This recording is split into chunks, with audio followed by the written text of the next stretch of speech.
Quick disclaimer for any of you guys listening at the beginning of this podcast. When I'm talking about the Mavericks victory over the Warriors where Braxton Key got the putback dunk, I end up saying the Pacers. So was not trying to misconstrue that or anything like that. I watched both of these games. In this podcast, I cover both the Warriors and the Pacers games for the Mavericks Summer League. You guys enjoy.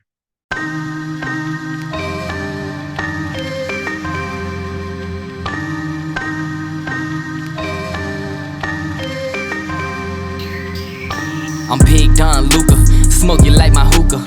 Pump fake right, then I step back in illusion. That's a boss move maneuver, billionaire entrepreneur. Mark Cuban on the viewer, put you rookies on a skewer. I stay shitting on you boys like I came up from the sewer. Used to have a lot of dollars, now I got a lot fewer. What you saying to me? I hope you save it for me. I'm about to kill the game, and I put it in my testimony.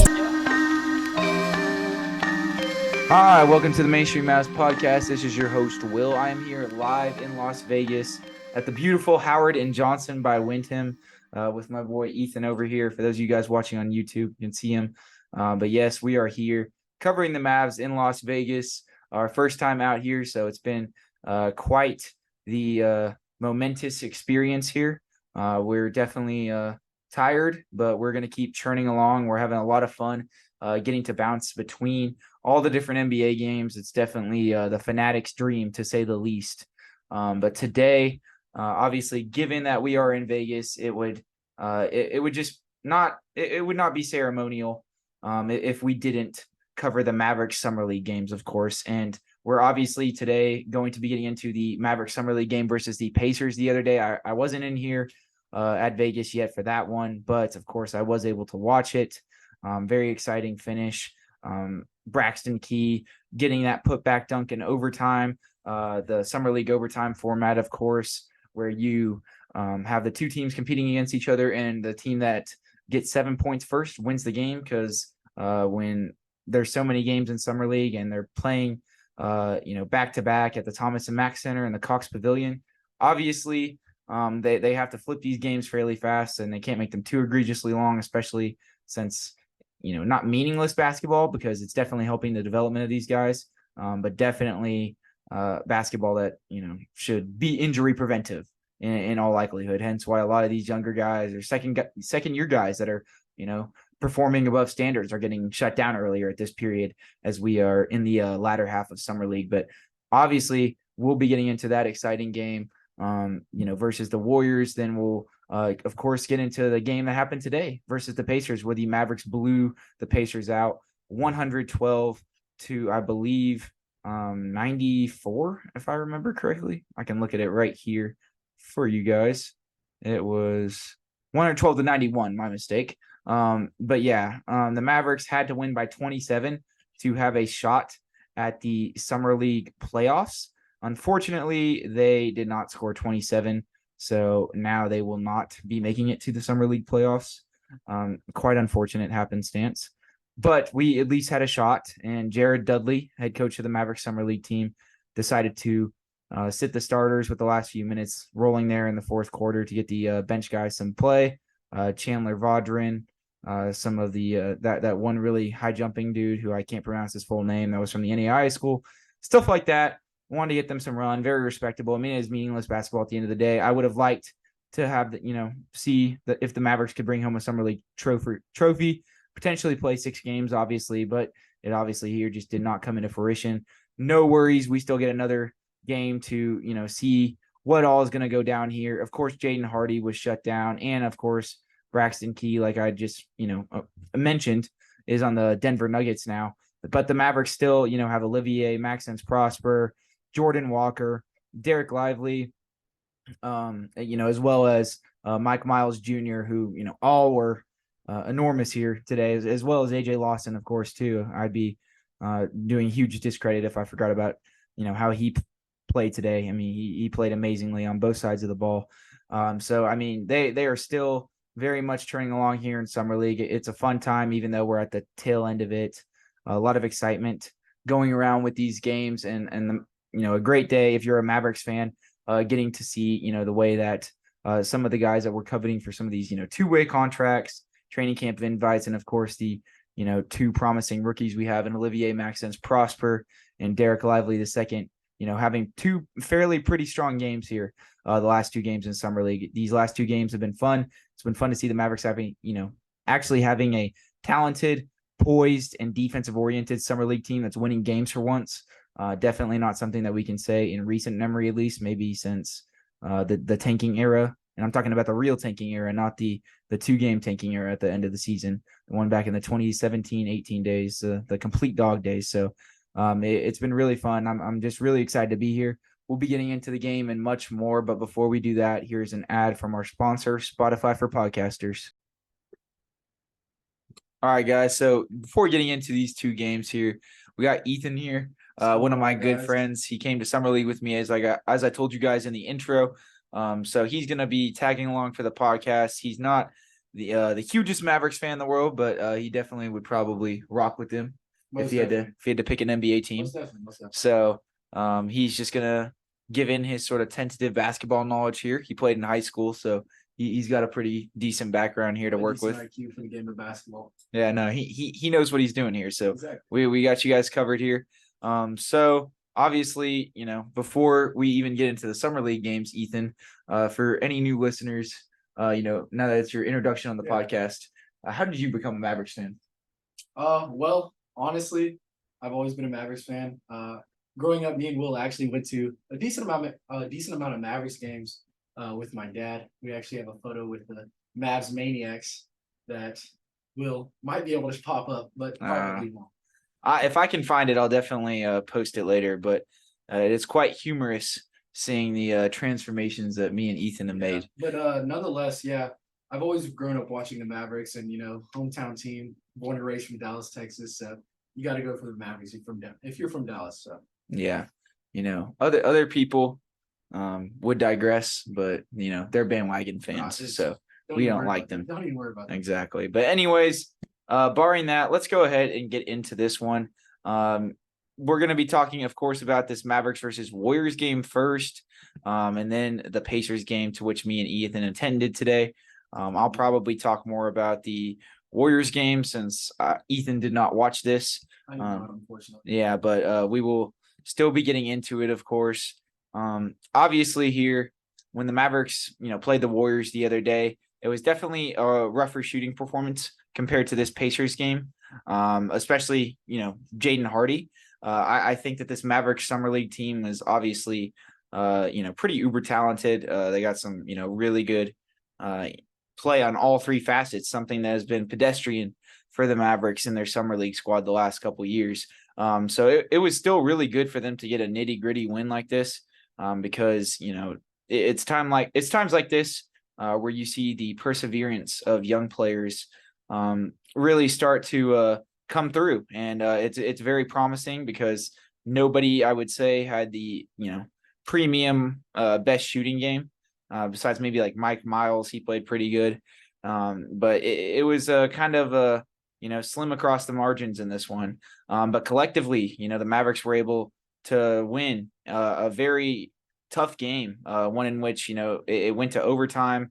Jaden Hardy was missing a lot of shots down the stretch, but they still stayed locked in defensively.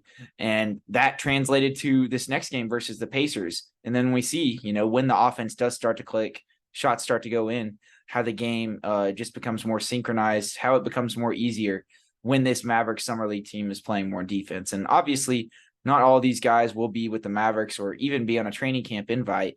But to see that the Mavericks, are establishing this culture of youth that, it is not petty, is not disgruntled, is not cocky or anything like that.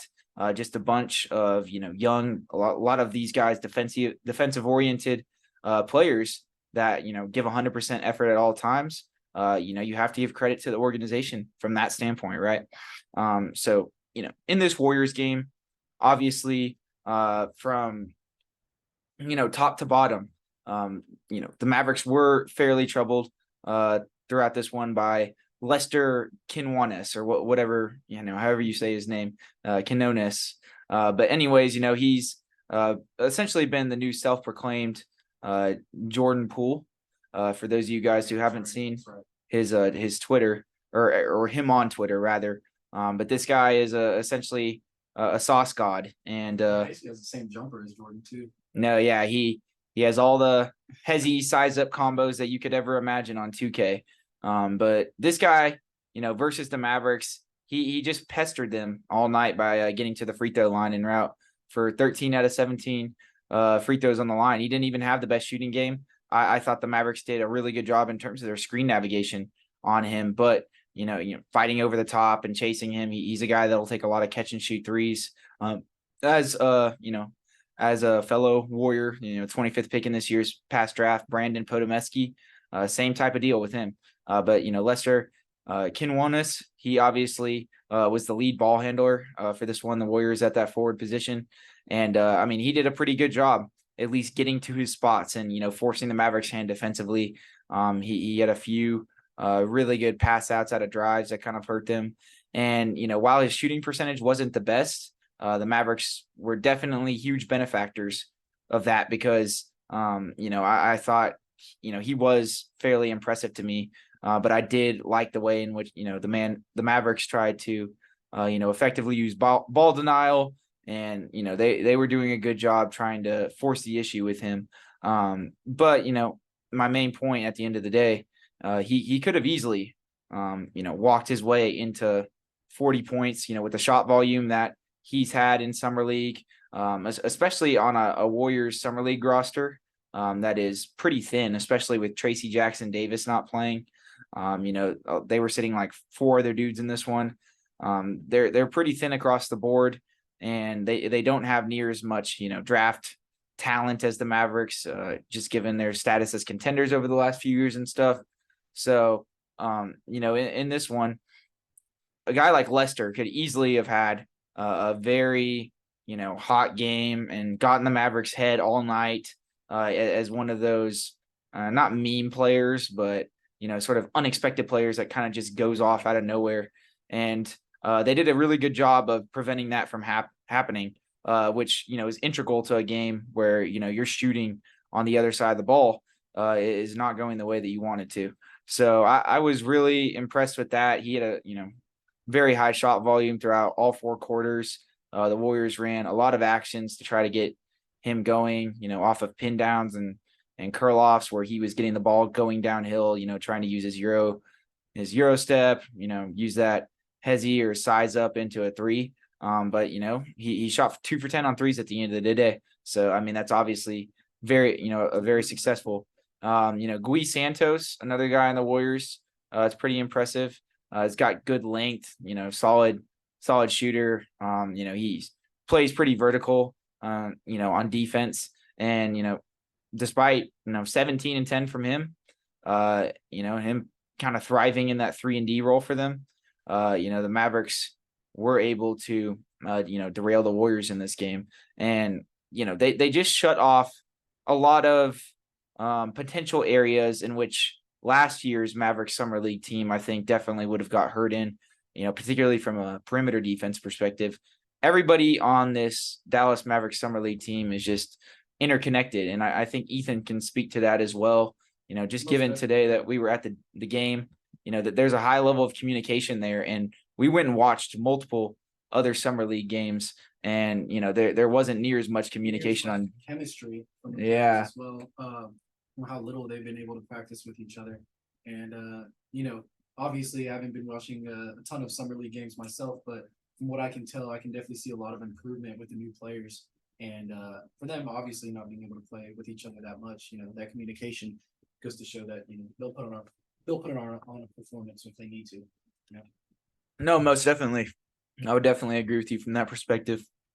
But other than that, besides Gui Santos and Lester Kinwanis, the Mavericks, did a pretty good job defensively, barring Reggie Perry, who got a 20 and 17, rebound, or 20 point, 17 rebound, double.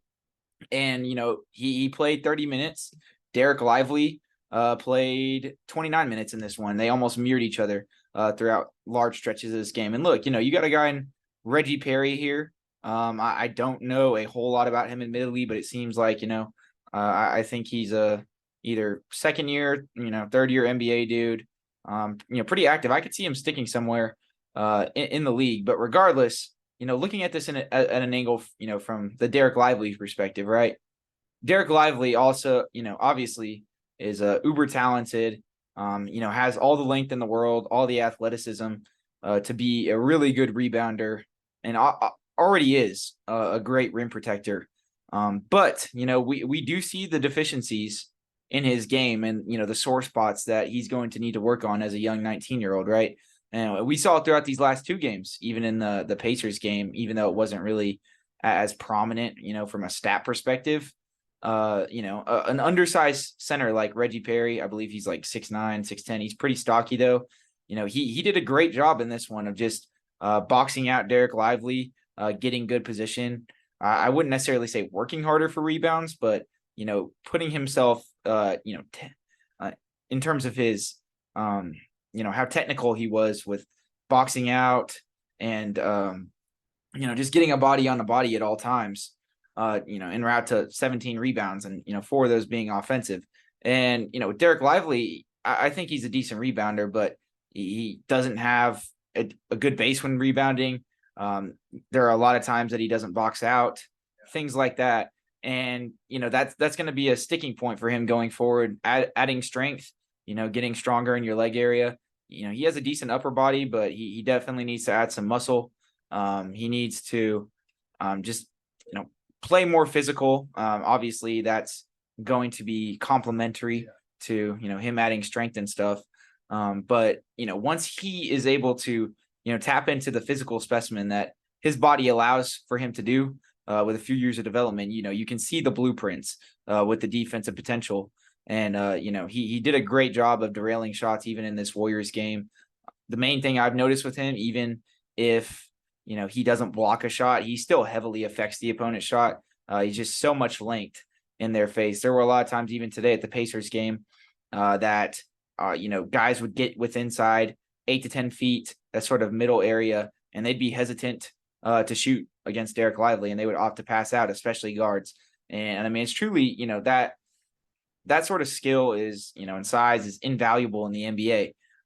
But, I would be doing a disservice to Dereck Lively if I didn't, talk about some of these deficiencies and some of the things he'll need to get better at, because I do think that, he has such good potential to where if he's truly able to harness these things one day, he could be, an all-star level talent center. But that's obviously going to be, way down the road. So we'll have to see how that pans out. But that was kind of essentially the story of the game in terms of what the Mavericks were up against in this Warriors game. And they, it wasn't really the most eventful game. It was just kind of pure, not, sluggish type of, summer league basketball. And, like I said, for them to, stay interconnected defensively, still stay poised with their rotations, their screen navigation. I think the Mavericks have been doing a much better job at scram switching off ball. I noticed in the first two games, there were a lot of instances where, guys would get caught, off kilter, within those defensive rotations. And we can probably attribute that to, lack of them actually playing together a significant amount of times. But as these games go along, seeing this summer league team get chemistry together, it is really fun to watch because we're seeing them improve. And, this team may never even is obviously never going to play together beyond this. But to see that the guys are working together, in a venue where you're strictly, supposed to be there only to earn your own way, try to get a contract with an NBA team, to see that they've all bought in together, en route to bettering, themselves as individuals on the court, is one of the, things I've really been impressed with this summer league squad. And obviously, it would have been really cool to make the playoffs. I think this Mavericks team is talented enough to make the playoffs in the summer league. But, obviously that first game with OKC, they kind of just got caught with their pants down a little bit. In hindsight, I honestly think that they were probably good enough to beat that OKC team on any given night, just kind of dependent on what happened during the game. But, unfortunate as it is, I'm just happy we get another game to cover here. More basketball, more time to evaluate, exactly what happened. And, back to the Mavericks versus Warriors game, the Mavericks were able to, ride the coattails of that defense that I talked about. And, they stayed connected with the Warriors throughout the game. They were up for, a pretty decent portion of the game. But, they started kind of lead trading, and the Warriors had the lead for a little bit until they got to that overtime period off of, I believe it was a Gui Santos or a Lester Kinwanis three that sent it to overtime with a couple seconds left, and then the Mavericks missed. And they showed a lot of fight in overtime. Jaden Hardy, he got a shoulder contusion in this one, and that effectively shut him down for the rest of Summer League. And like I said at the beginning of the podcast, it obviously was not really his best game. Really, I'd say all throughout Summer League, it wasn't necessarily his best game. But I think what I was impressed with was the intangibles from him. When the shot's not going down, when when he's having not necessarily trouble getting to the basket, but it did seem like, the physicality standpoint from him, especially in the last two games, for whatever reason, it just didn't seem as if he was as explosive as he was at times during the regular season. And I mean, we could probably attribute that to that lingering shoulder issue that he had. I'm glad he was able to get 3, games of tape in Summer League. I wish he'd play more, but I love the way that, the team sort of built around him and still trusted him as their leader, given he's the second-year guy here, is vetted, has the most experience, is probably the best player on the team at this point. They still trusted him down the stretch to take some big shots. And, he was trying to put the game away in overtime. He got going there for a second, and he was trying to get the go-ahead 3 to go down, but he couldn't quite make it. But Braxton Key, who obviously is no longer with the team, but, like I said, just the synchronization of this Summer League group, to get that putback dunk there and, mend things for the Mavericks was just a really cool moment, in my opinion. And definitely was pretty hype watching that game at work, because that's where I unfortunately had to watch it. I wish it could have been in Las Vegas, but we arrived late Thursday night. So, forgive me for any of the stutters that I have throughout this podcast, or any of the elongated or mispronunciations, because we are bearing the egregious flight from Los. Yes, and it is quite a scene over here at the Mainstream Mavs podcast. We're on the fringes here, but still out here churning out content for you guys, because we're at Summer League and we're passionate and we really enjoy the basketball that we've been watching today. And a guy that I really want to give a shout out to in this game, versus the Warriors specifically, and just overall in terms of his performance the last two games, is Mike Miles Jr. In this Warriors and the Pacers game, after a rougher Summer League start, this guy has, he's a very dynamic finisher, and that's something that I probably did not give him enough credit for the first couple games. I kind of, wrote him off as, a decent guard that, was more, curated to, just be a sort of pure scorer, from like the mid-range area, kind of get to his spots, operate coming off a screen and just being able to pull up, stuff like that. But I didn't think his finishing ability was to the degree that it is. I mean, he's making reverse layups in traffic. He's getting single dribble blow-bys on everybody. He's doing a great job attacking off of closeouts. He's just very timely in terms of his attacking and his finishing. He's while not necessarily being the most athletic guy at the end of the day, he's really impressed me these last couple games, his ability to get to the rim. And he was one of the only guys in this game versus the Warriors that was actually shooting the ball at a decent clip. Went 3 for 8 from 3, 6 from 11 from the field. He played a really great game, in my opinion. Dereck Lively played a very good game in this one. Despite giving up all those rebounds to Reggie Perry, as I had mentioned, he still got 10 of his own, had 11 points, 2 blocks. And honestly, he affected a lot more shots in this Warriors game compared to this Pacers game. But I think, I don't know what he finished with. He probably finished with like the same amount of blocks in the Pacers game as well. Yes, he finished with 1 block in the Pacers game. But while the stat sheet doesn't necessarily reciprocate this, I think Dereck Lively in this Warriors game actually did a much better job from a rim protection standpoint compared to this Pacers game. I mean, he did pretty good in this one, but there were some times where he was a little late as the help side defender. He definitely could have put a body on a body a little bit better, especially off of putbacks and offensive rebounds for the opposing team. He was starting to get kind of bullied and stuff, and he was kind of getting caught with his pants down in terms of fouling. He wasn't necessarily staying the most disciplined in terms of being vertical. He was kind of playing straight up, but he wasn't jumping, so he had a lot of lower body contact, stuff like that, and was kind of coming with his hands down. And those things may vary game to game, whatever the case may be.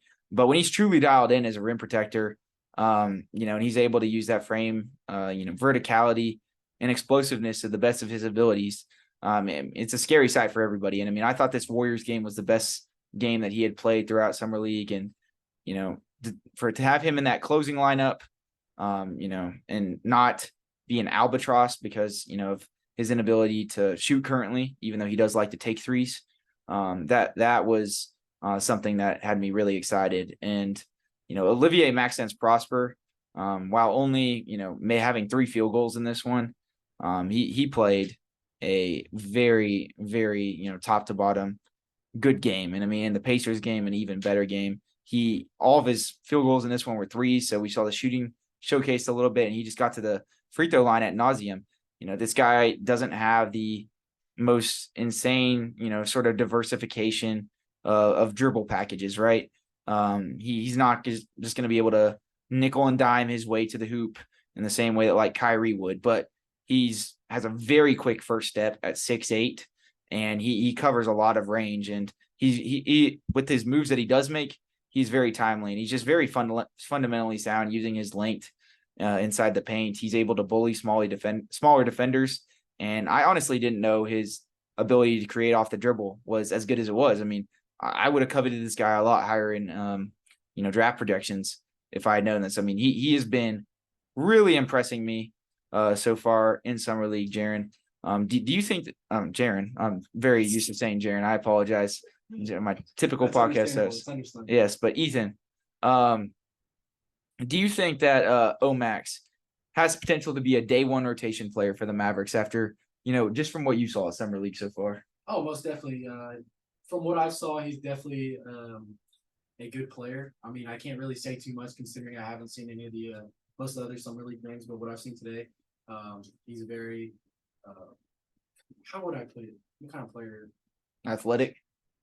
I mean, you can go athletic, but yeah, better lengthy. Very, very lengthy player. Yes. Indeed. No, yeah, he's very lengthy. And his defensive intangibles and his effort are, I think why, everybody is so excited about what he's going to bring to the table for the Mavericks. But, it's obviously, a sort of interesting comparison that Mavericks fans have going up on Twitter with him and Dorian Finney-Smith, trying to compare the sort of career projections of them right now. And it's funny because I honestly think that Omax is much further along in his development than Dorian was at his age. Because, I mean, he's showing the ability to create off the dribble and get to his spots at the rim and finish. I mean, yes, he hasn't really got brought up to speed from a playmaking perspective whatsoever yet. And that's obviously going to need a lot of work. But, he is the complete antithesis of a one-dimensional role player. I mean, this guy does everything. And I didn't know that he could, be able to drive off the dribble against NBA talent like this. If he's able to carry this on to camp in the Mavericks, debut here in a few months, that is going to be a very special sight. So, he played a very good defensive game in this Warriors game, did a great job, fighting over the top to try to stay with Gui Santos and Lester Kinwanis. So I was very impressed with that. I mean, he just gets after it on all facets of the game. I mean, even rebounding too. Ethan can attest today that, he, I mean, despite, being 6'8", I mean, he's, you have just as good of a chance with him getting a rebound as most of the bigs. Like, I mean, he does a great job boxing out. he's got, really good strength to him. And he just does all the little things. He's a very proactive cutter. I just can't say enough about him and how much this guy has been doing in summer league for the Mavericks. And, Jordan Walker in this one, he's a guy that didn't have the best shooting performance, but he bounced back pretty triumphantly in the Pacers game. We'll be talking about that more. So, overall, top to bottom, it was a great team win.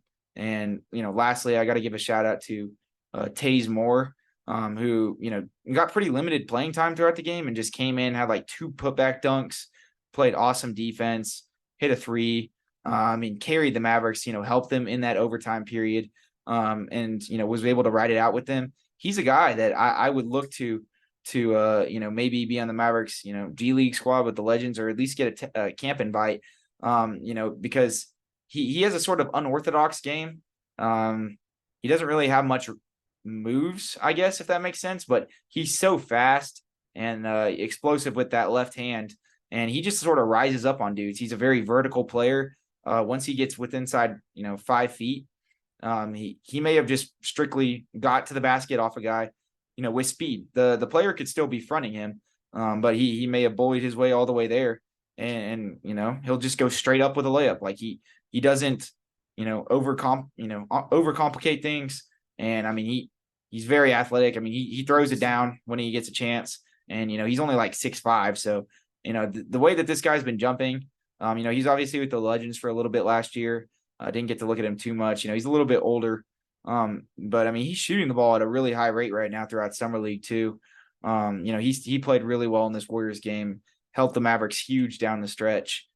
He's another guy that for those of you guys out there listening, that are wondering what the back half of the Mavericks roster is going to look like, I would definitely circle his name. Mike Miles Jr., AJ Lawson, Jordan Walker, all these guys have shown throughout summer league the ability to, at least either be on a 2-way contract, in which we now have 3 2-way contracts versus just 2 since the CBA changed up this season. Shout out to some guy on Twitter pointed that out to me. I don't have his username pulled up right now, but if I did, I would give him a shout out. So I'll shout him out. Yeah, shout out to him. It's obviously a good thing from a developmental perspective to have that now here in the CBA. The Mavericks can bring 3 of these guys off the summer league team into a 2-way spot. And in AJ Lawson's case, who we'll get into in this Pacers game here in a second, this is a guy that could, potentially be, in my opinion, elevated to just a regular standard contract with the Mavericks on their main team, because in the way he's playing. But like I said, Taze Moore, he's just one of many defensive oriented, active cutting, just savvy, intelligent, team oriented basketball players that the Mavericks have built together in the summer league squad. And it's very good to have a conglomerate of players here that are, like I said, are just so defensive oriented at this age. Like, it's not something that we've had in past summer league squads. We went 0-5 last year in summer league, and we're sitting here poised to finish out 4-1, probably be the best team that didn't make the playoffs. So it's been a fun ride so far, and I'm very excited for the last game. And it sucks that Braxton Key had to depart to the Denver Nuggets. Pretty solid 3-and-D role player for this Mavericks team. He's in the same vein of Taze Moore and Brandon Randolph, who I didn't really even get to. Just very savvy 3-and-D lengthy guys that get after it at that 2 to 3 spot, and are just great 3-and-D role players, good cutters, stuff like that. I think one of those guys was always a wild card to get to the Mavericks, one of those 2-way spots. But I'm not tripping too heavily over Braxton Key. He didn't have such a great summer league performance that I was like extremely mad that he got drawn away. Last year, you probably didn't even know this, Ethan, but AJ Lawson was on the Mavericks summer league team last year, and in the first game versus the Bulls, he had like 30 points, like was on like fire from 3. He went like 7 for 9 from 3 or something, and played out the rest of the summer league with the Mavericks. and they didn't even invite him to the training camp or anything. He got picked up by the Timberwolves. Wow. And he started the season with them, played a few games with them, and then he was on like their D League roster. And then he ended up getting picked up by the Mavericks like mid-season because they liked him so much, and now he's with us. So we hopefully he doesn't get we don't let him slip away twice. So we will see, because the Mavericks front office, they have an interesting dynamic going on there, because they're just I don't know if you know this, Ethan, but on the Mainstream Mavs podcast, the Mavericks front office is like they're like the villains, essentially. They just do everything. I've heard that, most definitely. Yeah. I've heard they are. They do everything that we don't want them to do. They are the ops in this scenario. Yeah. But no, in all seriousness, I think Nico Harrison has done a great job crafting this team this summer. But obviously, hopefully more moves remain to be. But, I'll get to some of that at the end of the podcast, a little bit of current event updating and news and stuff like that. But there really just has not been a whole lot of stuff come out over the last few days, and we have a lot of summer league stuff to cover. So I'll catch back up with that little housekeeping at the end of the podcast. But, without further ado, let's go ahead and transition into this Warriors game, Ethan. Pacers game, rather. Pacers game. I've screwed this up plenty of times today, but it's okay. They have the same colors, so it's kind of, you just get it mixed up in your heads. yeah, but from a podcast host going on a year now, this is malpractice on my part. So I apologize. Ethan's running the table on me right now. Ethan might screw around and take my spot. He might get a two-way contract. Hey, you never know. I can get my knowledge up in about a week or so. Just give me some time. I'll be showing up here a little bit. He just might. As a matter of fact, Ethan, to kickstart your knowledge off here, Mavericks versus Pacers today, Ethan. Obviously, from top to bottom, the Mavericks dominated pretty heavily in this one. Really, took away the game in the second half. Just from your perspective, Ethan, having never been to a summer league game before, seeing the venue and everything, what was the first thing that stuck out to you about this Mavericks summer league team? One thing that did stick out to me this summer, I guess during this game, would definitely be the communication. I will have to say that especially from Dereck Lively, from the jump, this man was talking off the ball, getting players in their rotation and things like that, making sure people are cutting.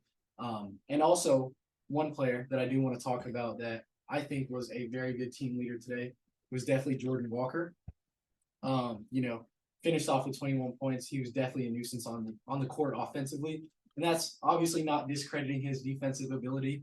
Being 5'11", in a game where we're playing 6-7 guards, he definitely did hold his ground. And he's very fast. He tries his hardest. Yeah, definitely does try his hardest, and he's got a strap for sure. There was one three he made at the end over what's his name? Jarace Walker. Jarace Walker. That's who it was. Yeah. And that sealed the deal right there. That was top 8 pick right there. And he hit him with a jab step, and he went flying back and just drained it. I mean, he had an awesome performance in this one. Definitely has the ball on the rope, and someone, if you are 5'11" or under, definitely someone you want to mimic your game over for sure. No, definitely, most definitely. But yeah, like Ethan said, Dereck Lively was just doing a great job communicating, both offensively and defensively. He was calling out the word ice for the Mavericks pick and roll coverage. I essentially just kind of means for him to sift back into drop coverage and for the guy to fight over the top of the screen. I don't know what the word is when they switch. But I do know.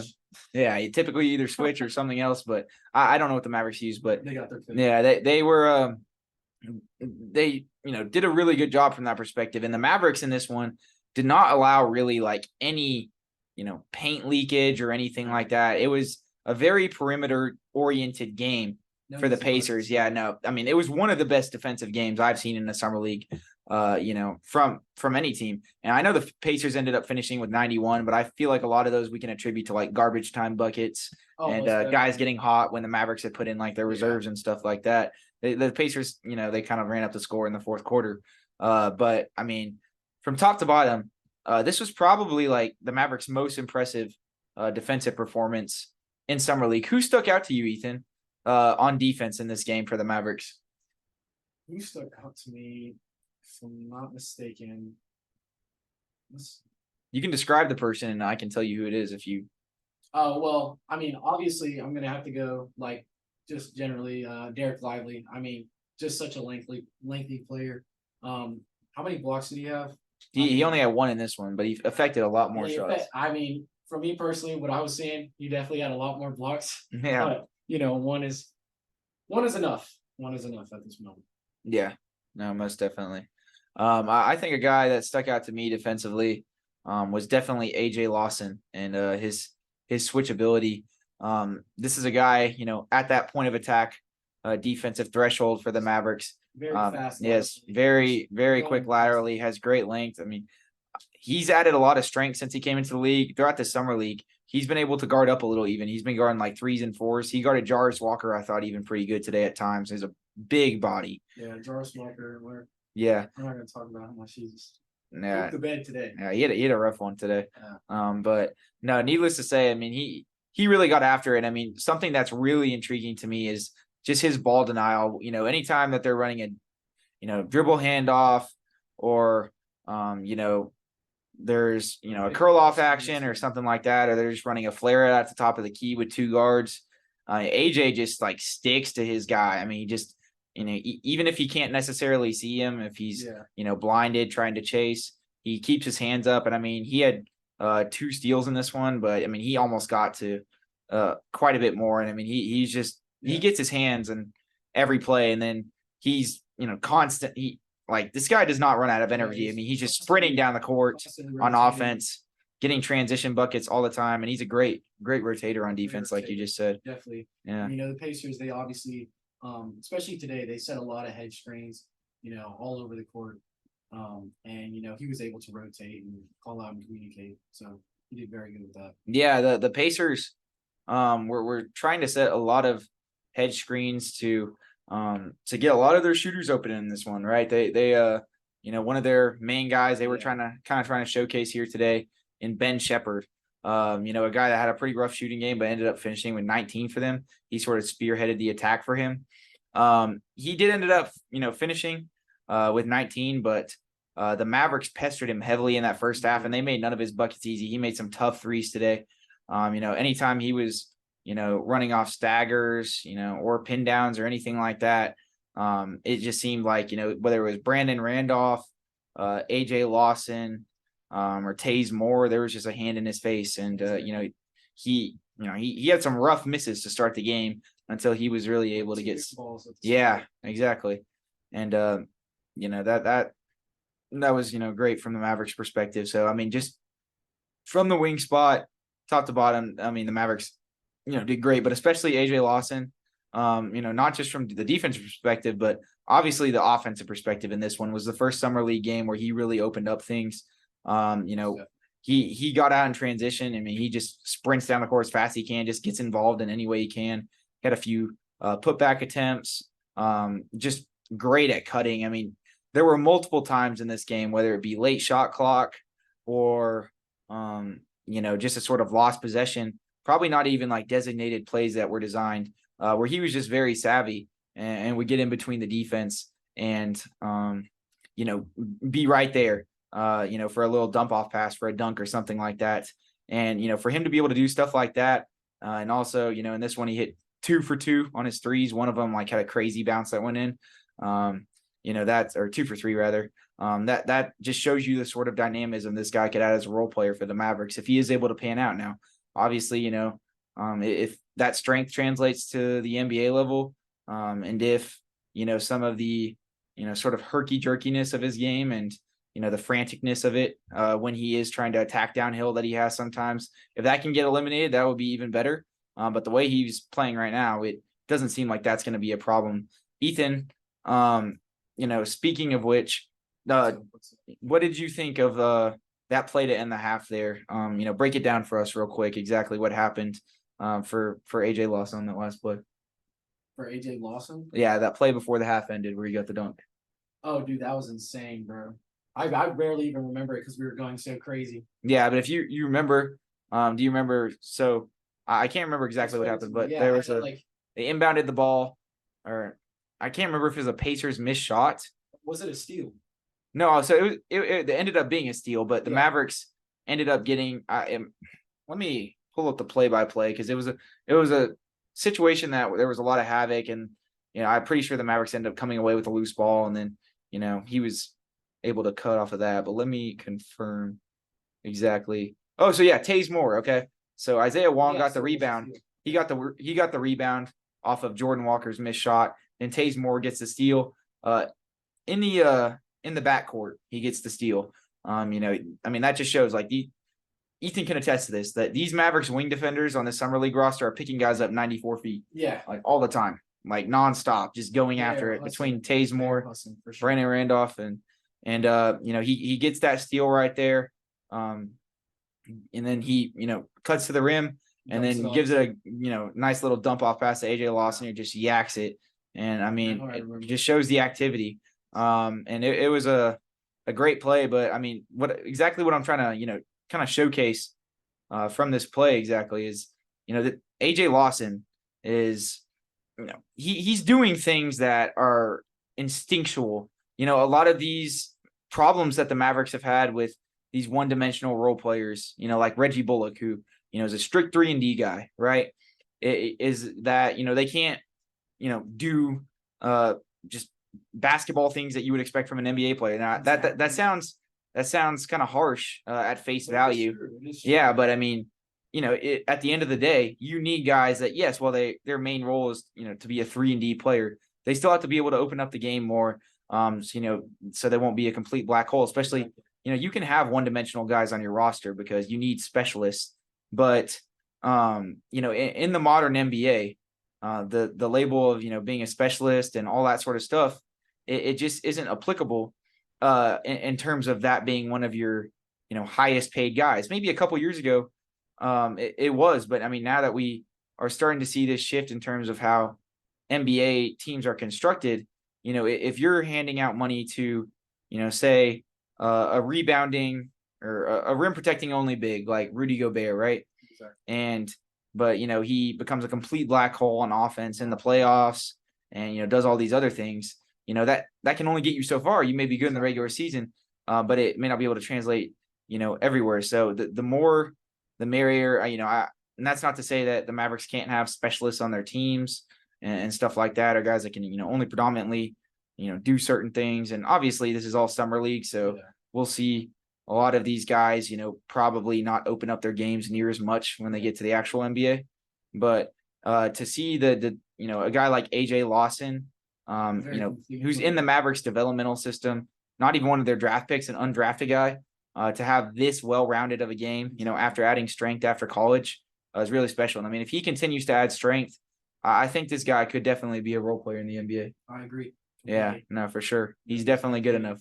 Very complete all around. Yeah. Shows that. Yeah. No, it's definitely it could all come together for him if he can, just tighten up the dribble a little bit. And that, yeah. And so I mean, that even if he, is not able to, attack off the dribble day one, he obviously doesn't really have an in-between game right now, and relies heavily, strictly on his speed, and kind of just his blow-by ability to get to the rim. I mean, he's still a really great cutter. And I mean, you have enough guys and, Luka and Kyrie being able to open up that stuff from the playmaking and shot creation standpoint to where, he'll have more space to operate if he does get out there. And, while the defense will be better, I still am, this summer league has been very promising because even while the offense for him, you haven't watched the first 3 games, Ethan, but he did not have this good of an offensive game in the first 3 games. It wasn't like bad or anything, but the shot just wasn't hitting for him. That's understandable. Yeah. But in this one, he throughout the course of summer league, he hasn't let his shot plague him or affect him. And when he was getting kind of run for the Mavericks in the regular season, when the defense would start to go a little bit, we saw his offense kind of go along with that. That has not been the case. He's still been great defensively throughout all of summer league. Even though this, he kind of had to wait till this 4th game for his offense to really come into fruition. Consistent player and very enthusiastic on the court as well. He wanted to be there today. No, exactly. Yeah, exactly. And he really opened up things for the Mavericks. Really was the glue piece that was able to kind of really bury the Warriors' momentum. Like I feel like when he made that three to end the third quarter, I mean not the Warriors, but the Pacers rather. Pacers. Yeah. Once he made that three to end the fourth quarter, that the third quarter rather, that almost like sealed the game for me in my opinion. That's when the momentum had completely gone out the window. Yeah. And that was the lowest deficit that the Pacers were in was probably like rather than the start of the game. I think it was about like 9 points maybe. Yeah, I mean they were kind of sticking around a little bit, even though the Mavericks just hadn't fully tapped into Exactly. that offensive Cinderella performance that we'd been waiting for all of summer league, but they finally did today. Second half. Yeah, no, exactly. And Jordan Walker, Ethan rather, this guy, throughout the course of the game, despite only getting really like 18, 19 minutes, had 21, was, through all three facets, of offense, whether it was getting to the rim, operating in the mid range, or beyond the arc. He just constantly stayed poised and connected. It seems so frantic with him playing out there because of how fast he's going. I don't know how he's able to like keep a stable dribble sometimes. He's just so smooth. Yeah, but I mean, he, absolutely put the Indiana Pacers in a blender today. This guy's comparable to like a lot of the, smaller Mavericks guards of past, like Jonathan Gibson, Yogi Ferrell. Shout out to all those guys. Like I see a lot of this in Jordan Walker. He's a guy that I think we should look at, at a G League or a two-way spot because I mean, he's really earning it at this stage in summer league. He's a guy that wasn't even playing the first couple games. He was buried as like the fourth guard on the bench, fourth or third guard. And no, yeah, he looked almost like the best player on the team tonight at times. Ethan, just speak to this, because I think we can get an interesting sort of anecdote and perspective from you. Having played basketball at a decent level. Talk about a guy, at the ability, at his height, the fact that he's doing this in NBA Summer League, to our audiences at home, of course, try to just tell them how impressive that is. So don't understand. I want to start off by saying, there are levels to this. Obviously we have high school hooping, which is, for those casual hoopers. Then we got college. And then we're obviously going to get to this man right here who just has the ball on the string at all times, me being 5'11", or the shorter guys that have to play point guard, obviously your ball handling and your shot creating have to be there. But to get to this level and to be in the summer league at his height and to have the skills that he has, I'll say, I think he deserves a two-way for some reason. That man he's nice. He's very nice. And, the way he was able to facilitate the ball today and just show out and make sure that, everybody on that court knew that he was a team leader today. Yeah. And they wanted to follow in his footsteps in terms of, how hype he was getting, how enthusiastic he was on the court. He was talking his game from time to time. But nonetheless, he showed out today for sure. Yeah. I mean, I think what impressed me most, honestly, was late in the third and the fourth quarter, he started getting trapped by the Pacers. And, at 5'11", that's like not easy when you're getting trapped by like 6'7", lengthy defenders. And he was getting the ball out quick and, opening up baskets for the Mavericks to get easy twos that, Taze Moore and like AJ Lawson on like, easy backdoor cuts, stuff like that. They were able to just swing the ball around the perimeter until they found an open man because how fast he was able to get the ball out. That he had a lot of hockey assists. And he was just a really, he's just so good at setting up bigs in the pick and roll. I mean, he has this sort of innate ability once he gets going, and he does kind of rely heavily on him getting going. You can definitely tell that he's a hot type of player because when because if his shot wasn't falling, then he would have probably had. Not a lot he can do. There's not just strictly because of his height. Exactly. But I mean, he just had some obscenely tough finishes today. And he, as small as he is, he obviously doesn't have an opportunity to be able to go in there and try and finish amongst the trees every time because he's probably going to get blocked. So it's just not as applicable to go straight in when he can pull it for a mid-range jump shot and stuff like that. So I mean, for him to be so dialed in within that in-between game and from outside, when defenders are going unders on screens and just have such a quick trigger when he realizes that they're trying to play him back, is definitely a credit to him. And in the few times that he was able to get a switch and get a big on him, he was able to take advantage and get to the rack. I mean, he got blocked like once, but he's very savvy for his height. Obviously, there's a lot of problems defensively, just given the length and stuff like that and the height. He just can't really do much about it. He's also not the biggest guy in the world. Doesn't have, he definitely probably could hit the weight room a little bit more. Yeah. But I mean, he's, extremely fast and tries really hard. And I'm pretty sure it doesn't say he has any steals here. But it definitely, or maybe he did, because this is I think this is only this is only the second quarter. And, for him being so speedy on the court, he did have 2 steals. Yeah, no, I was gonna say he knew he had really steals. Surprised me is how patient he was with the ball as well. Like you said, he's getting trapped, but he knows exactly what he's doing with that ball at all times. Yeah, so he is very good on his part. Yeah, he has very good pacing with the basketball. This is a guy that he's not. He'll snake a pick and roll to get to that opposite nail to try and hit a mid range jump shot. I mean, but at a slower pace the whole time, sort of trying to lull the defender by. I mean, he has a very, very deep offensive bag.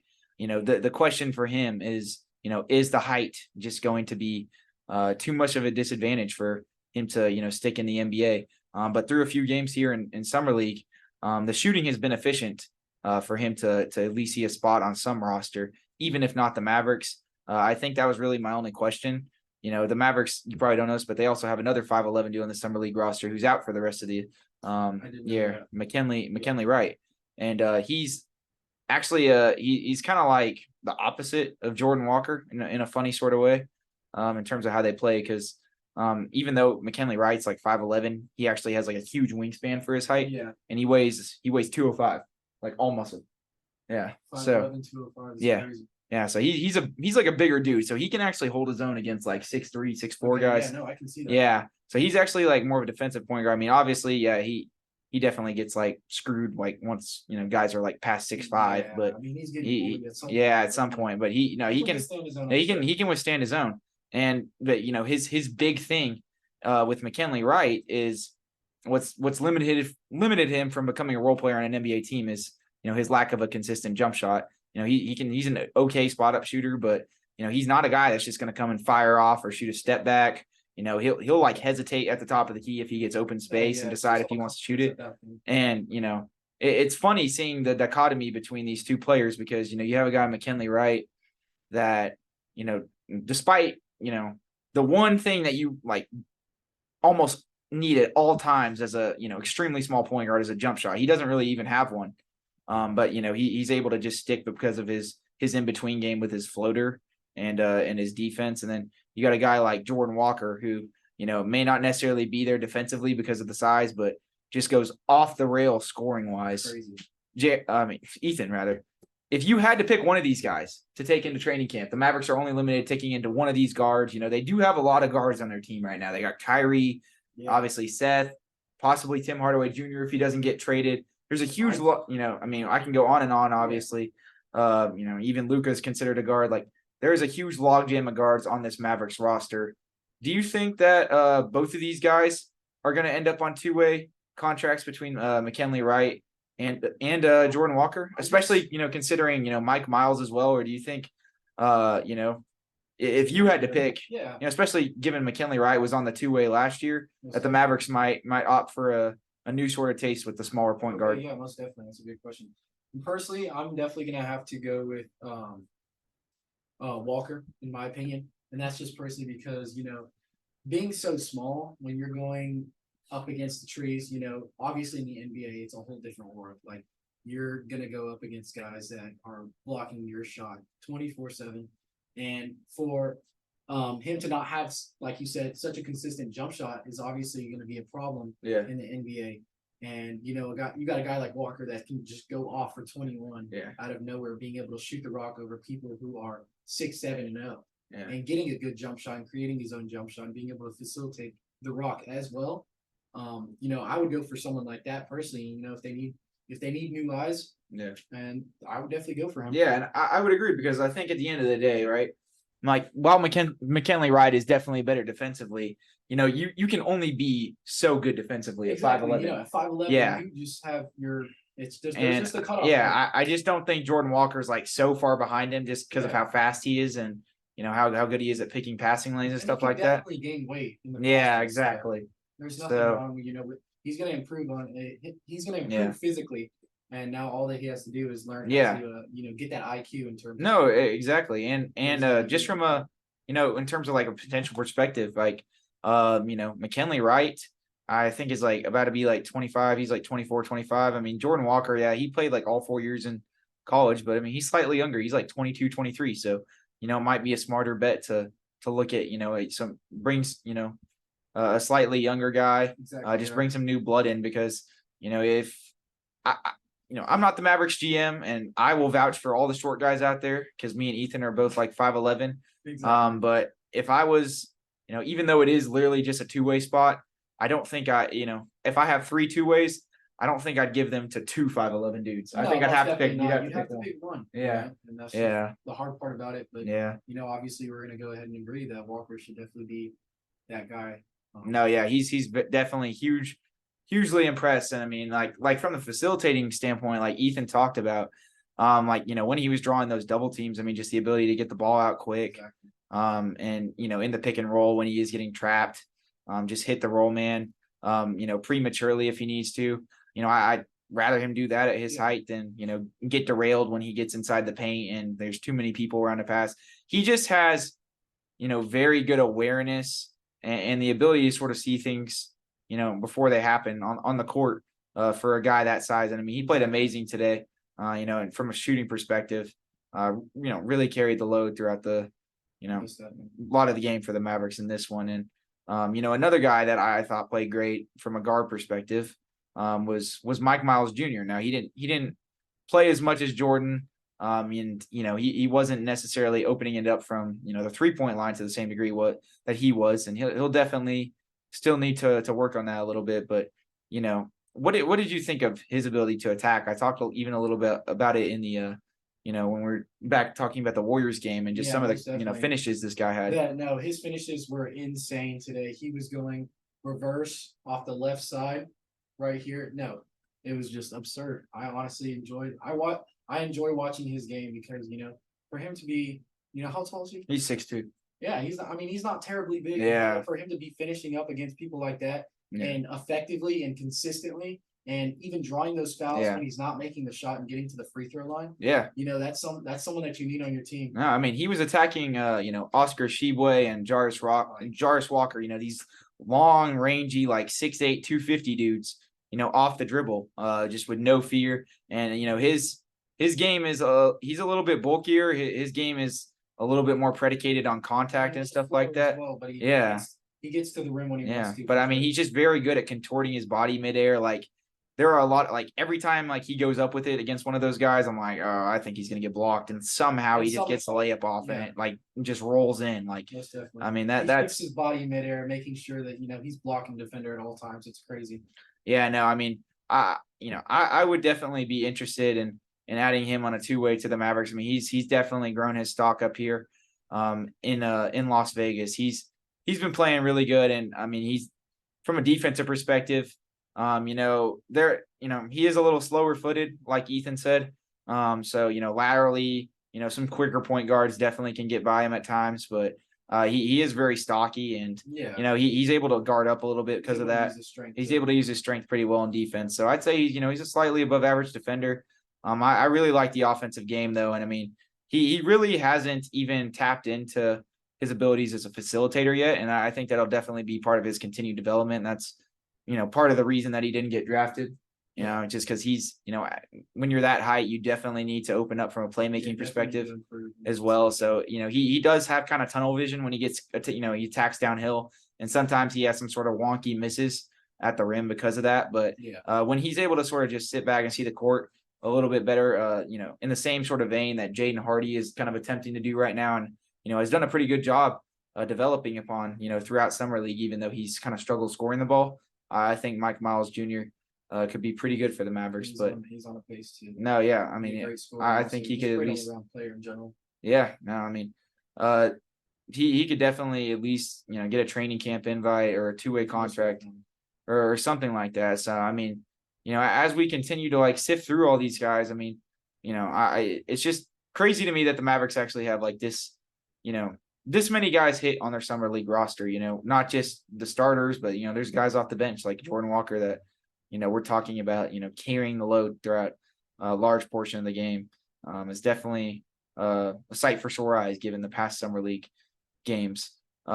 Ethan, what did you think of how Dereck Lively played today in the Pacers game? I would definitely say there was a lot of ups and downs. I thought it was a very like average game for him, but the highs were high and the lows were kind of low. Yeah, you said that perfectly. And he was a very enthusiastic player today, and he was trying to be talkative on the court. But one thing that was very lackluster was definitely his boxing out skills today. He was more under the rim, if anything, and trying to box he's out of position at all times. Yeah.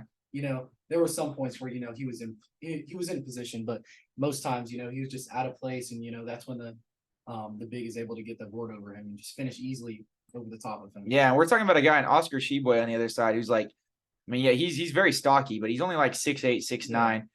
When Dereck Lively is able to get a base and is actually going to be able to be a really good rebounder, and he's able to body guys from a rim protection standpoint and not over foul because he's having to try to compensate with his length and athleticism. What kind of player could the Mavericks be looking at? Because I feel like this guy, if he's able to just work on the little things, exactly. and the fundamentals, he could be very good. No, I completely agree. And if he's able to use his body a little bit more instead of relying on such athleticism, he had a couple goaltends today, but you could see that he's getting up there. Yeah, he's getting really, really good at shot blocking. Some were a bit questionable, but if he's able to use his body a lot more and able to box out and get right where he needs to be, then he won't have to rely so much on his athletic ability to become a great player. Yeah, no, exactly. I would definitely tend to agree with you. And for Omax in this one, this was the Omax show in this one. He definitely, despite other Mavericks obviously playing a little bit more, and I may give the MVP of the game to AJ Lawson because he just had such a good shooting game and on all levels was just affecting the game. But Omax is definitely a close second. When you're matched up with a guy like Jarace Walker, who's a top 8 pick, is essentially like, I guess Jarace Walker, if we're like comparing guys here, it on paper is like the better version of Omax, essentially. I would have to agree with that. Yeah. And like, he's like Jarace Walker is like the Draymond Green starter kit with a jump shot and exactly. The potential to at least be decent on offense one day. I'm not saying that Draymond's playmaking ability and all that. It's like I'm just talking like from a scoring perspective strictly. Exactly. Like this guy, and he still does have insane potential, but he had a pretty rough game today, and that's in no small part due to Omax and his ability to front him. Some of the best defense that I've seen like on a guy like that, where a guy like Omax was he got took at the end of the first round. And, I just think that's a very interesting dichotomy there. And the fact that he was able to, keep Jarace fronted at all times. Jarace is a little bigger than him, but he did not back down from a strength perspective. He didn't let him body him at all. He forced him into a lot of tough, like contested mid-range jump shots, the worst shots in basketball. Omax was definitely preventing him from getting to his spots for sure. And that's what caused Jarace to miss all of his shots. No, yeah, and I thought the Mavericks as a whole had a really good concerted effort and game plan on him. Yeah, they worked really good defensively on him, and on the other side, Omax was always cutting, exactly. And they were playing really far back on Jarace once they realized that he was very, very cold. That's true. Game. And so which allowed more. I think he ended up making like 1-3, but the game plan ended up working. Yeah, like that was a good call by summer league coach Jared Dudley. Yeah, and I don't know if you knew, Ethan. So it's during the game, Jared Dudley actually got mic'd up by ESPN, and they were making him do like the interview like as he was coaching. Like if you've ever seen like those. Oh yeah. And we, I don't know, I didn't actually see it during the game. Realize that. But yeah, that's some good multitasking because, but it's also I think dumb from ESPN's perspective because that just doesn't. Yeah, it just doesn't make sense. But props at halftime would make sense. But apparently everybody on Twitter is saying he did a good job doing both those. So props to him. props to him because I probably couldn't. Oh yeah, I definitely Oh could. yeah, I mean, much less, Too busy screaming at the players. Yeah, no, exactly. No, me and Ethan, in all seriousness, we're very cordial and forthcoming to everybody we came across at Summer League. If any of you guys are at Summer League and are listening to the podcast, please make sure to come say hi to us. We'll be here for 2 more days. We'll be there all day, and please come say hi. There's a customization NBA sort of station there where you can get an image printed on a T-shirt. There is a possibility of mainstream Mavs T-shirts coming out tomorrow. You don't know. Mavs merch. That's what I was thinking because we had the T-shirt stand there. We could at least get a couple, and then maybe one extra to give away to a lucky listener. Yeah, a lucky listener gets a free mainstream Mavs podcast. What else could you want? What else could you want? Nothing more. Nothing less. No, but that sounds sick. We most definitely should get and bring back home. Yeah, but no, like I said, like we'll be in between I know the Mavs don't play tomorrow, but they play Sunday, but we'll be there both days. We'll be in between the Cox Pavilion and the Thomas and Mack Center. Basketball. Yes, so come say hi to us. We will be more than glad to chat it up with you guys. Have a good conversation, watch some hoops. It's a fun vibe out here. I've enjoyed my time in Las Vegas watching this Mavericks team so far. Other guys in this game, Taze Moore, he didn't have as immediate of an impact in this game as he did on the Warriors game, but he still filled his role really good. He had some, that's what I'm saying. He's only 6'5", and he just plays with so much effort. But yeah, he was just a menace defensively, and was doing a great job cutting, picking apart, the defense, attacking off closeouts, and just getting into the painted area. He just does a lot of everything, man, and that's really the epitome of this Mavericks Summer League team, man. They're just so interconnected on defense, and they are always doing all the little things. And I mean, that's something this Mavericks regular season team can definitely take a page from, because they sorely need some of the principles that are being instilled at this level right now. So other stuff from the game, just from like a general game perspective, given that we went to this one, it was a pretty decent affair at the start. The Mavericks seemed in control of the game throughout, even though the Pacers were able to kind of stick there with that lead. Obviously Jarace Walker had a very, very terrible shooting performance, 1 for 10 from 3, 6 for 21 from the field, in no small part due to the Mavericks point of attack defense on him. The Mavericks did have a little bit of trouble with Kendall Brown. He's in the same kind of vein like we talked about some of the Mavericks players. I mean, just a really great cutter. He got a few like really high flying dunks where like his head was almost at the rim. He's definitely a promising sort of prospect for him. He kind of hurt them a little bit, and then Ben Shepherd with his shooting in the second half. But like I said, a lot of that was in garbage time though. And I mean, barring that, the Mavericks did like a very good job patching up a lot of holes in this one. I mean, there just weren't many slippages or mishaps in terms of the rotations. They did really good, and I mean the shots were falling in, and I know the Mavericks were one of the slowest paced teams in the league last year until after the All-Star break. Needless to say, the Mavericks Summer League team, if they did a rating for all the Summer League teams, would not be one of the slower paced teams. I mean, end to end, after any loose ball, they're getting after it, and that's exactly like what you like to see. And I was really impressed with how the Mavericks were able to just walk away with the game, defeat the morale of the Pacers in this one, because they kept biting at the edge, trying to make it a game with some of those shots that they were making. And it was mainly because those secondary players were coming in very frantic, and just I don't know, they were just nervous today, I guess. Yeah, but I mean the Mavericks did a really good job of withstanding the tide. They were able to just stay in tune with their defensive principles. Jared Dudley, he ran most of the starters out for most of the fourth quarter there. In the way that Mike Miles and Jordan Walker were setting up things for at the point of attack for the Mavericks, especially with the lob threat that Dereck Lively is, even though he definitely needs to work on setting actually solid screens. Yeah, he was He's just slipping. slipping. Yes, Yeah, he he's slips every slipping. time. Yeah. And maybe that's the play that they're calling, but Yeah. at the end of the day, if he's gonna be able to, It's not all the time. He does it like every possession. yeah, it's like every Yeah. possession is the thing. But luckily, Ethan, you may not know this, but Dereck Lively, the Mavericks actually have brought Tyson Chandler back to like work with him like one-on-one. Yeah. So that'll be big for him because he essentially does everything that Dereck Lively needs to get good at in terms of That's so being, true. yeah, That's so true. like in terms of Tyson actually Chandler's- being able to harness your size as a big, and that's the next Exactly. step with Dereck Lively. And I mean, Tyson even admitted like Derek's like taller even than Tyson was. I mean, he's around the same height, but I mean, he's 7'1", man, with incredible length. He said, given the modern NBA, if this guy like develops a three, like he could be better than me. Yeah. It's big time coming out of a guy that's literally won a championship here that has that sort of pedigree, to say to a young player like that. So, a lot of promise. Like we talked about with Omax and his game today and his ability to operate off the dribble.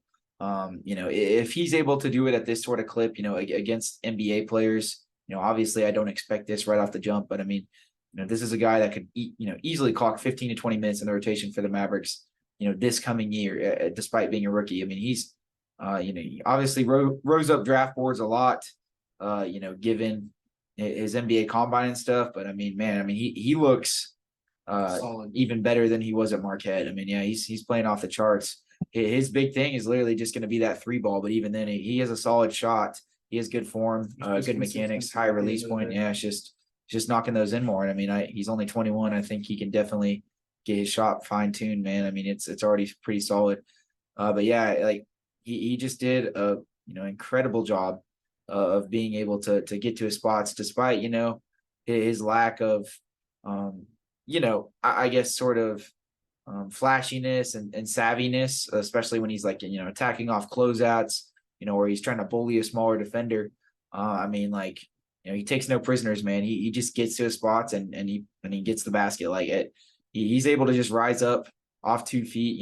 Even against centers within that painted area, just given how long he is. He's 6'8", but he has a 7'1" wingspan. So yeah, I mean, very simplistic player, but does what he needs to do at all times. No, exactly. And I felt bad for Chris Silva, the sort of veteran big for the Mavericks. He got injured earlier in the game, and then he came out for a bit, but he came back in. You can definitely tell throughout this summer league process that despite some promise that he showed with the Legends and playing a little bit with the Mavericks this season, and just the amount of people that the Mavericks obviously have at center, given their huge logjam there. I don't know, like, if he'll be, retained in the organization or if he'll be back. But, it's good to have a veteran on every summer league squad to, always try to, bring the young players up to speed. Obviously, you could see his athleticism has been sort of hindered these last few games. I don't know if that's, because of that injury today, if that was a thing that was bothering him earlier. Yeah, but he definitely was hesitant. Not a lob threat today. Yeah, most definitely. Yeah, he got a few open looks that he could have easily went up with dunks, but just declined because you could tell that he was getting bothered though. Yeah, maybe it was that. Maybe it was the injury. Maybe it wasn't, but Yeah, but he still contributed where he could. He had a few baskets where he's able to seal a guy, in the post. He had an N1, made a few free throws, got some boards and stuff. So I mean, I'm happy that he was still, contributory, despite, the limitations. So I'm hoping he finds a home somewhere. If all else fails, I did enjoy his time here, but, shout out to Chandler Vaudrin. Also got some minutes today. Yes, sir. Clocked in a solid 0 point, 1 assist and 1 steal stat line, and almost, highlight reel play on Jarace Walker where he got him up in the air on a crazy up fake and then just wide open layups. Absolutely smoked it. But Chandler Vaudrin at least got to debut for the Mavericks in summer league today. It was a weird angle. I will say that. Yeah, hey, I mean, need I say more? It was a momentous occasion. Yeah, just because of that. It would have been. Yes. And otherwise, we got a chance to see a couple guys that haven't played at all in summer league today, like Miles Burns. I try to say this right. This is the NAI guy that can jump like 48 inches that we've been talking about.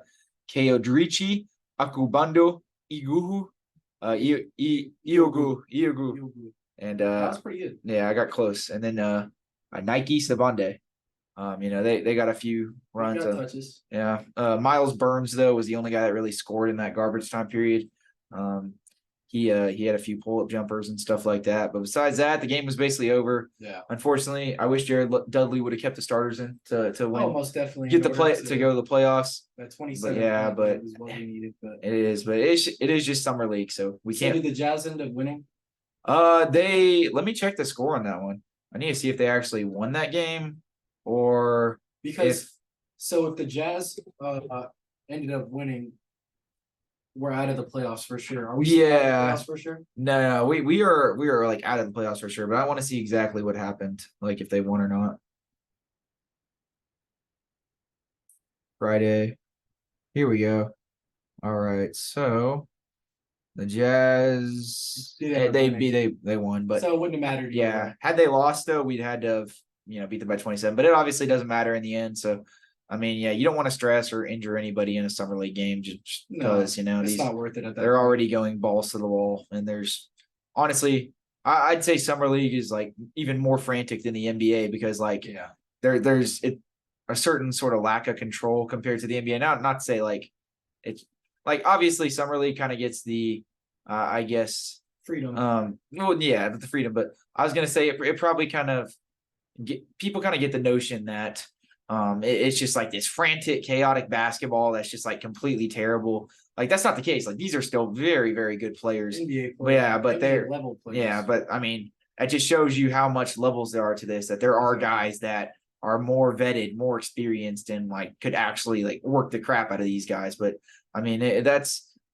in itself is a sort of fascinating dynamic. But despite this, there's still some very good basketball being played out here. I mean, despite everything, with Jaden Hardy getting that shoulder contusion, and Braxton Key obviously getting signed away, McKinley Wright being announced out the other day with that ankle and everything. Like this Mavericks summer league team, I know everybody out here is pining for their own spot, trying to make their name in the league, get picked up by the Mavericks or even another team. But I've just been really impressed with how interconnected they've been defensively and how communicative they've been. Like I've said, it's been a real joy to watch them, and we're really excited for the last game on Sunday night. Very excited. No, it'll be fun. I think we're playing the Hawks, if I'm not mistaken. They announced it, but I literally am like tripping. We can actually look at it right now, as a matter of fact. So yes, we do play the Hawks at 8:30. Cool. It'll be a late night affair, so we'll be back to you guys after that one. Definitely going to be a live coverage on Twitter, most definitely. No, most definitely, yes. As we had today, guys, we posted a few videos. We got AJ Lawson slam at the end of the half, so you can go check that out. Sold with a video on just a tad bit though. It wasn't the best quality, but I mean, and in fairness, like I didn't think he was going to do that dump off. No, I wouldn't have guessed that. Yeah, he came out of nowhere. Out of nowhere. So you were kind of pointed towards the other way. So that's not the fault at all, but we definitely still get it. We still got it on video. It's definitely not in HD quality, but for those who aren't able to watch it anywhere else, which would probably not be the case, you can still watch it on a mainstream match. Exactly. So, you can, but I mean, with this Mavericks Summer League, I mean, I think the two things that we can really take away thus far, got to be really Omac's performance, just how ahead of the curve that he is, like if that makes any sense. Like this is the sort of prototype of player that I thought we were getting, but I didn't think he was going to be able to operate off the dribble like he has in summer league, getting multiple 17 18 point performances. I'm really excited to see how he finishes out in this last game, but he's impressed me a lot offensively and defensively. I think another big thing is we have to acknowledge that yes, Dereck Lively is a really big talent, and he can definitely be the center that you're pairing with Luka in the future, given the right development, but he may not be a day one starter, and that could change with training camp and everything, and I'll be intrigued to see how he actually plays with like Luka and Kyrie in the Mavericks system. But the talent is it's set in the stones. You can see the frame, the athleticism, the explosiveness, how committed to basketball he is. it's definitely not an effort thing. It's just being able to be more disciplined on those little things.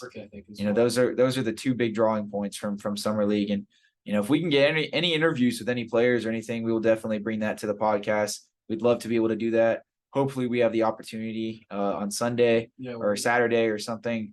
But we're going to try to get some sound bites if we can for you guys. We got a lot of fun stuff planned up here.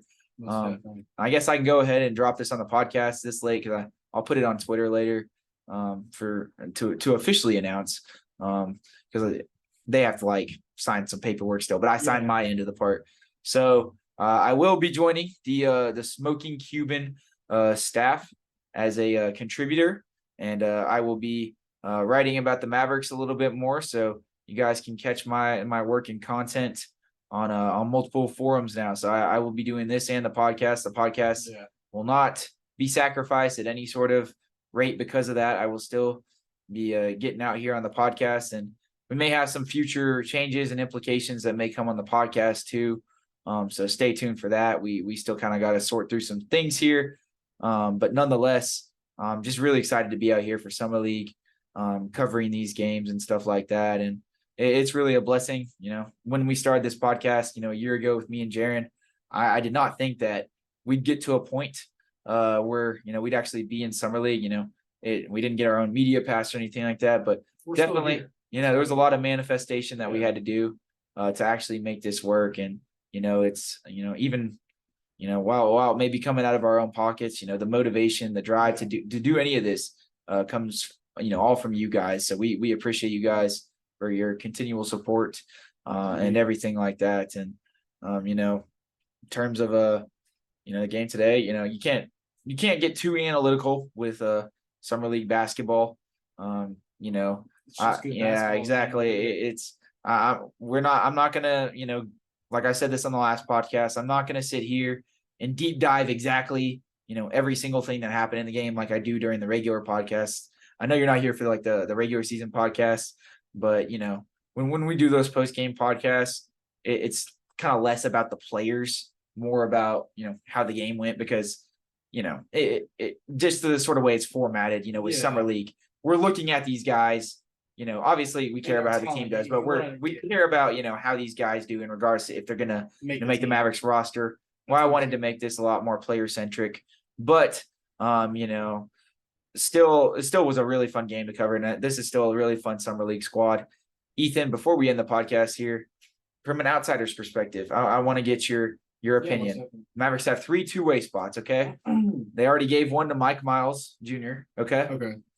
Who do you think get the other 2 spots on this Summer League team? And keep in mind that Dereck Lively and Omax were both in the first round of the draft, so they're already on the main roster. They're not going to be it. I just obviously I'm going to have to go AJ Lawson. Yeah. I just feel like he's a very. If he doesn't even get or if he might get a guaranteed contract. Yeah, he's a very solid player. He's just overall, he's getting to his spots and he's just very solid. Can be a move. Yeah. I mean, if he's, if that 3-point shot, and the defense are really there. I mean, I'm very, impressed with his ability to, be an off-ball defender, the way he's able to pick the passing lanes. Exactly. He's very savvy in terms of his rotations, and just doing all the little stuff like cutting, running in transition hard. He does all that sort of stuff. He's a great off-ball worker, and he gets it done on both sides of the floor for sure. I mean, it's just gonna really be is the defense at the NBA level, is the strength gonna matter at all? Because he's added a lot of strength. I can pull up some pictures from his college, bro. You'd be like, I mean, it's not even the same dude.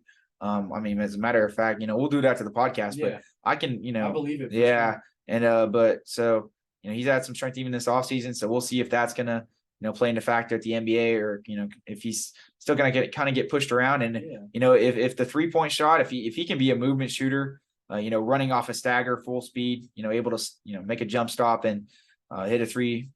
I mean, that's invaluable. I mean, especially if he can get his feet set that quick and, really just go right up into that motion, because, he's already proven to be a really good catch and shoot shooter. But, once you're able to run him off pin downs and stuff across the floor, that's, when we really have an asset here. So, I mean, I would definitely agree on that. Who do you think your other guy would be?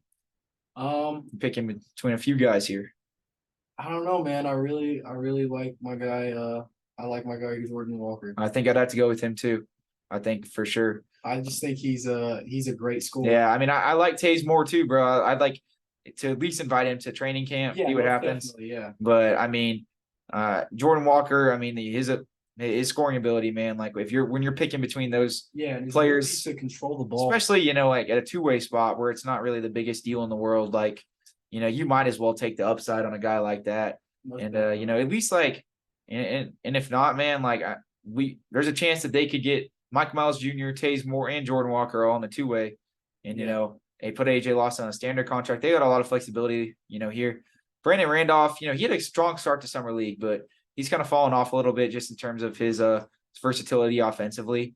It has not been as expanded upon as I originally thought, but hopefully he's able to come along a little bit in this last game. But other than that, it'll be intriguing to see what the Mavericks do. Taze Moore, the only downside about him is he is like 26, so developmentally, like I just don't know like how much more you can add to his game, going forward. But he definitely, his skill set I think is definitely an NBA skill set. I wouldn't be surprised to see him somewhere on our NBA roster next year. I mean, I don't even know. I mean, maybe not with the Mavericks, but I mean, we'll see how he fits in though. See where he ends up. Yeah, we'll see how it goes. But we really appreciate you guys for listening this far in the podcast. It was a very long one. We had to cover 2 summer league games yet again. There was a sort of change in plans with how everything kind of wrapped around this weekend. But we appreciate Ethan for hopping on this it one. was an honor. I appreciate it. This was very fun talking about the Mavericks, and I'm going to get more in tune with the Mavericks as we go on.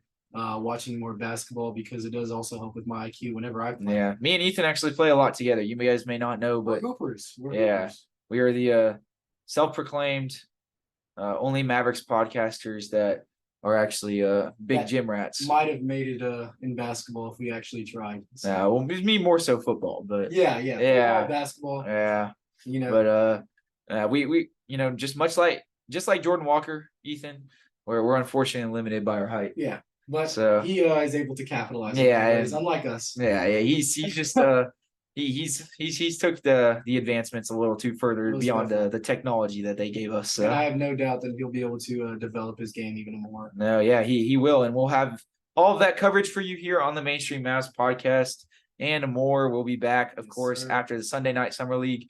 We have an early morning flight that following Monday to come back to Dallas. If we're trying to get it over a little faster on that podcast, please spare us the criticism.